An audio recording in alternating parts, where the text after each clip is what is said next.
Assalamualaikum warahmatullahi wabarakatuh. Perkenalkan, nama saya Regita, NIM H1B1 253.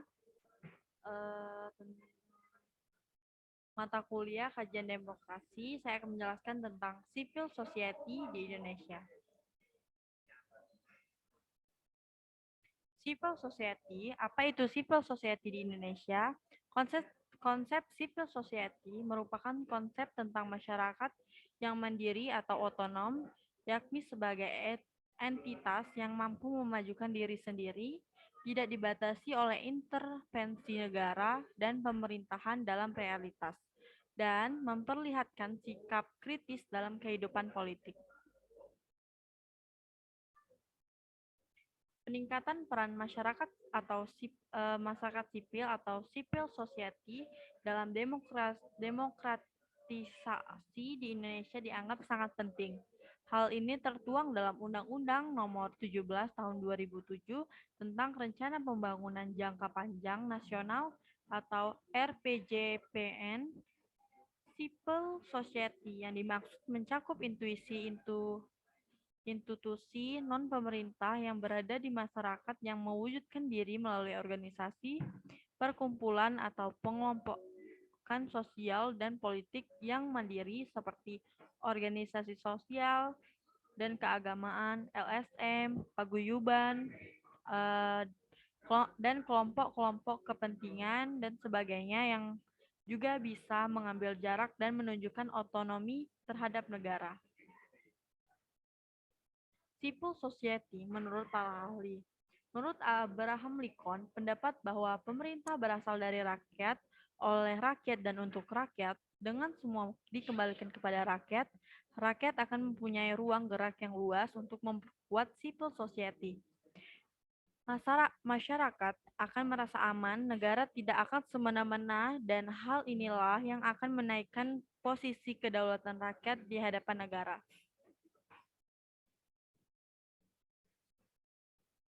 Sumbangan civil society terhadap konsolidasi demokrasi dengan berbagai peran yang dijalankannya tentu tidak terjadi dengan sendirinya. Civil society adalah keterlibatan warga negara yang bertindak secara kolektif untuk mencapai tujuan dan masyarakat sipil yang memusatkan perhatiannya untuk kepentingan umum. Namun tidak berusaha untuk merebut kekuasaan dan hanya sebagai penyeimbang di luar kekuasaan. Masyarakat demokratis, ketika warga yang berdiam diri memiliki suatu efektivitas dalam penalaran kebijakan yang berkenan dengan urusan publik, jelas bahwa peranan masyarakat demokratis non-pemerintah dapat dikatakan membantu pemerintah dalam menentukan kebijakan negara. Civil society berperan secara mendukung jalannya pembangunan sebuah negara. Konsep ini bisa digambarkan sebagai karakter identitas yang dimiliki untuk mengaktualisasikan kedemokratisan masyarakat tersebut. The Free Public Sphere.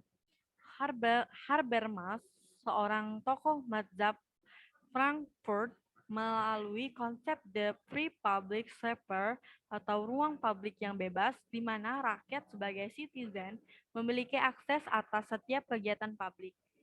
The Free Public Sphere merupakan inspirator atau motivator sekaligus basis bagi mekanisme demokrasi modern, seperti yang dialami oleh Amerika, bangsa Eropa, dan kawasan dunia lain. Demokrasi modern secara substansif mengacu pada kebebasan, kesetaraan, kemandirian, kewarganegaraan, regularisme, desentralisme, aktivitasme, dan konstitusionalisme. Konsep public sphere memiliki kapasitas dan fungsi amat penting dalam demokratis politik dikarenakan terdapat ruang untuk setiap warga negara untuk dapat mengakses dan peluang untuk memberikan pendapat yang bertujuan untuk mewujudkan pemerintah yang demokratis, transparan, partisipatif, dan akuntabel. Bentuk ruang publik semakin beragam. Di antaranya adalah munculnya ruang publik virtual dengan fasilitas teknologi internet, ditandai dengan munculnya media sosial dan situs-situs berita yang memungkinkan para pembacanya berinteraksi satu dengan yang lain. Hal tersebut melahirkan komunitas-komunitas maya, sehingga setiap aktor-aktor sosial bisa menjalin dan berinteraksi secara umum. Pendapat saya pribadi, menurut saya dengan berkembangnya dan semakin dewasanya civil society di Indonesia yang peduli dalam keikutsertaan memilih dan memberikan suara, mengawal serta mengawasi seluruh prosesnya adalah bentuk dari demokrasi yang semakin baik. Ini memberikan sebuah harapan akan lahirnya sebuah negara demokrasi yang sesungguhnya. Hal tersebut dapat dilihat kontribusi masyarakat memberikan suara, mendukung proses pemilu, serta tersedianya ruang bagi civil society untuk mengemukakan pendapat. Hal ini menjadi gambaran pentingnya civil society sebagai pengontrol dalam proses demokrasi. Politik politik dalam negara, demokrasi tidak hanya arena pergerakan bagi pemerintah atau partai politik, namun juga arena di mana civil society bergerak dalam rangka mengontrol roda pemerintahan demi keberlangsungan hidup sebuah negara, sebuah bangsa. Sekian dari saya, Regita. Terima kasih. Wassalamualaikum warahmatullahi wabarakatuh.